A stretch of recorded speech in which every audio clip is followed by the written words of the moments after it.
La station de métro Louvre a été victime la nuit dernière de taggers qui ont recouvert de graffitis les reproductions de statues et de bas-reliefs exposés dans cette station.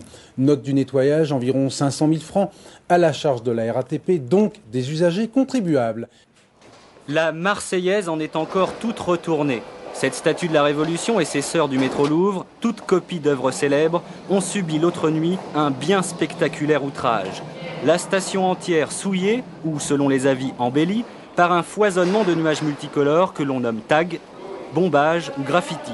Selon la RATP, les voyageurs ont fort peu apprécié. Moi j'aime bien ce qu'ils ont fait parce que l'idée est marrante quand même de s'installer au Louvre. Le musée, le graffiti s'installe au musée. Cette idée-là, j'aime bien. La plupart des Parisiens n'ont pas supporté. C'est pour ça que nous avons voulu faire très très vite pour le nettoyer. La station de métro Louvre, l'une des plus belles de Paris, a été recouverte de graffitis dans la nuit de mardi à mercredi. Et cet après-midi, une quinzaine de jeunes ont été arrêtés dans la station après avoir été pris à partie par des voyageurs. Dominique Chaput et Denis Paget étaient présents. La réponse du berger à la bergère. Le 2 avril dernier, la RATP lançait une grande campagne contre les tags dans le métro, menaçant les taggers d'amendes et de peines d'emprisonnement. Dans la nuit de mardi à mercredi, une dizaine d'entre eux a décidé de répliquer en frappant l'une des plus célèbres stations de métro de Paris.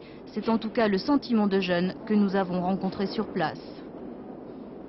Qui sème le vent récolte la tempête. Ça veut dire que la RATP en 91, elle a voulu jouer les malins là. Elle a mis des contraventions, des amendes hyper chères. Et ben voilà. Ça veut dire que les taggers maintenant, les taggers s'ils veulent s'y mettre, voilà. Ça veut dire qu'ils peuvent niquer la plus belle station de Paris. Ça va continuer, vous croyez? Bon, je sais pas, mais à mon avis, ils s'arrêteront pas comme ça. Ils vont tout niquer là. Ils vont tout niquer en 91.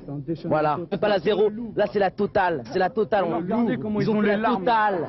Voyez, mais il n'y a rien à croire, madame. Vous voyez bien que c'est pas une publicité. Vous êtes idiote ou quoi? Je suis idiote, alors. Oui, vous êtes idiote. Vous savez combien ça nous coûte toutes ces conneries? Bah, 5 milliards et des poussières, tous les ans. C'est vous qui payez, c'est moi, c'est tout le monde. C'est pas la peine de faire le guignol, hein. On va leur couper la tête. Moi j'ai dit on leur coupe les mains. On leur couper la tête. On leur donne des coups. Oui, on leur fout des chiens au cul. On coupe les mains, moi je même pas. Oui. Quelques minutes après cette discussion animée, une quinzaine de jeunes étaient interpellés. Depuis le début de l'année, 40 taggers pris en flagrant délit ont ainsi été déférés devant la justice. Pour la RATP, la lutte contre les tags est aujourd'hui une priorité, mais la réussite ne dépend pas d'elle seule.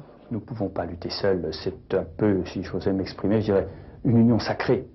Des pouvoirs publics, de la loi, d'un certain nombre de collectivités, car aujourd'hui les pieds d'immeubles sont atteints, les voitures individuelles le commencent.